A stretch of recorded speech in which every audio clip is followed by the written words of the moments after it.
তারপর আর দেখা হবে না। দেখা হবে না এই কথা ভাবলে হৃদয়টা কেঁপে ওঠে। মনে হয় হঠাৎ করে শব্দ থেমে যায়, শ্বাসটাও একটু ভারী হয়ে আসে। ভাবি সত্যি কি এভাবেই শেষ? একদিন যাকে ঘিরেছিল সব গল্প, সব স্বপ্ন, সে কি শুধু স্মৃতির পাতায় আটকে যাবে? তোমার সাথে শেষ দেখা হয়তো খুব সাধারণই ছিল, কিন্তু আজ মনে হয় সেই মুহূর্তটাই ছিল আমার জীবনের সবচেয়ে দামি সময়।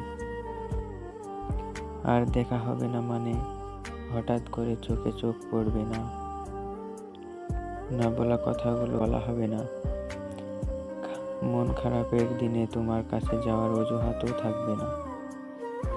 তবুও জানো, দেখা না হলেও ভালোবাসা কি পুরোপুরি ফুরিয়ে যায়? তুমি না থাকলেও তোমার জন্য কাঁপা হৃদয়টা আজও তোমাকে খুঁজে ফেরে।